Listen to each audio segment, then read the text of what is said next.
নমস্কাৰ মই আয়ুষ আজি 7 ছেপ্টেম্বৰ দেওবাৰ দিনটো কেইটামান গুৰুত্বপূৰ্ণ খবৰ লৈ আহিছো।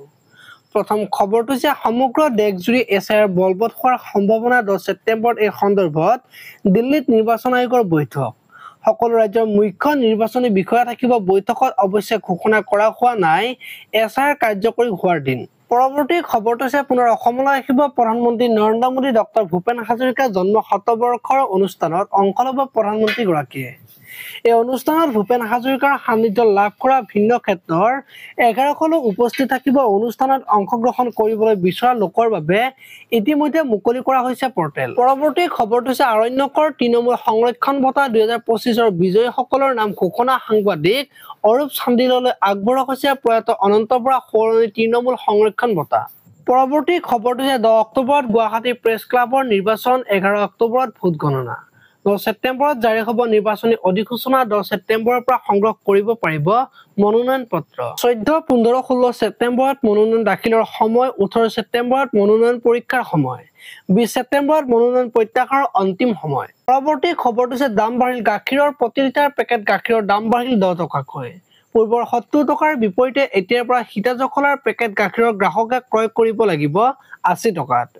গাখীৰৰ উৎপাদন মূল্য বৃদ্ধিৰ বাবে এই সিদ্ধান্ত সীতাজখলাৰ। পৰৱৰ্তী খবৰটো প্ৰধানমন্ত্ৰীৰ অসম মণিপুৰ ভ্ৰমণৰ পূৰ্বে অসম আৰক্ষীৰ হেডকোৱাৰ্টাৰত উচ্চস্তৰীয় বৈঠক। বৈঠকৰ অংশ 3 সঞ্চালক প্ৰধানৰ অংশ লৈছে এনআইএৰ সঞ্চালক প্ৰধানে।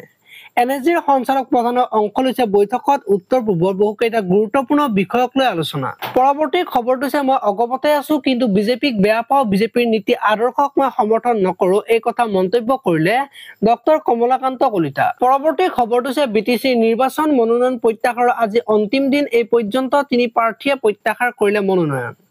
বিটিচিত নিৰ্বাচনী ৰণৰ পৰা আঁতৰিল ৰাইজৰ দল। ৰাইজৰ দলৰ প্ৰাৰ্থী গৌৰী শংকৰ শৰণীয়াই প্ৰত্যাহাৰ কৰিলে মনোনয়ন। মছলপুৰ সমষ্টিৰ পৰা মনোনয়ন দাখিল কৰিছিল শৰণীয়াই। মছলপুৰ সমষ্টিত মনোনয়ন প্ৰত্যাহাৰ সবিতা ৰামচিয়াৰীৰো।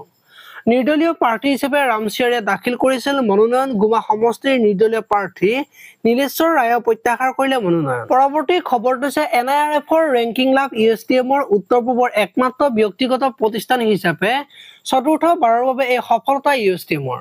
ভাৰতৰ শীৰ্ষ 200খন বিশ্ববিদ্যালয়ৰ ভিতৰত 151 সংখ্যক স্থান লাভ কৰিছে ইউএছটিএমে। এই সফলতা একেলগে বিশ্ববিদ্যালয়খনৰ 7,000ৰো অধিক ছাত্ৰ ছাত্ৰী অধ্যাপক অধ্যাপিকাই উদযাপন কৰে। পৰৱৰ্তী খবৰটো মুম্বাই আৰক্ষীলৈ ভাবুকি ভৰা বাৰ্তা প্ৰেৰণ কৰা অভিযুক্তক গ্ৰেপ্তাৰ। নয়দাৰ পৰা অশ্বিনী নামৰ যুৱকজনক গ্ৰেপ্তাৰ আৰক্ষীৰ। নয়দা আৰক্ষীয়ে অভিযুক্তটোক চমজাই দিলে। মুম্বাই আৰক্ষীক 34খন বাহনত মানৱ বোমা সংস্থাপনৰ ভাবুকি দিছিল যুৱকজনে। লস্কৰী জেহাদীৰ 14 সন্ত্ৰাসবাদীৰ প্ৰৱেশৰ কথা উল্লেখ কৰিছিল বাৰ্তাত। পৰৱৰ্তী খবৰটো আমেৰিকাত অনুষ্ঠিত হ'বলগীয়া UNGAৰ বৈঠকত ভাগ নলয় প্ৰধানমন্ত্ৰী নৰেন্দ্ৰ মোদীয়ে। এই বৈঠকত ভাৰতৰ হৈ প্ৰতিনিধিত্ব কৰি ভাষণ প্ৰদান কৰিব বিদেশ মন্ত্ৰী এছ জয়শংকৰে। পৰৱৰ্তী খবৰটো গাজাত পুনৰ ইজৰাইলৰ ভয়ংকৰ আক্ৰমণ। গাজাৰ পশ্চিম দিশত আকাশী আক্ৰমণ ইজৰাইলী সেনাৰ।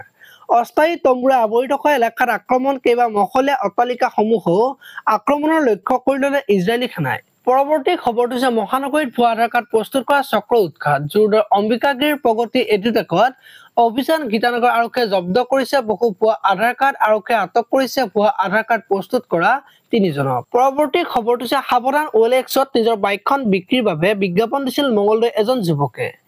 বিজ্ঞাপন দেখি বাইক ক্ৰয় কৰিবলৈ আহিছিল যুৱক। টেষ্ট ড্ৰাইভ দিম বুলি কৈ বাইক লৈ উধাও যুৱকৰ। অৱশেষত আৰক্ষীৰ জালত মঙলদৈ নগৰবাসীৰ মোল্লাপাৰাৰ ৰাহুল আলী নামৰ যুৱকজন। আপোনালোকে যদি ভিডিঅ'টো চাই ভাল পালে তেতিয়াহ'লে লাইক কৰিব আৰু এনেকুৱা ধৰণৰ খবৰ মই সদায় পাই থাকিবলৈ চেনেলটো ছাবস্ক্ৰাইব কৰি বেল আইকনটো প্ৰেছ কৰি দিব। ধন্যবাদ।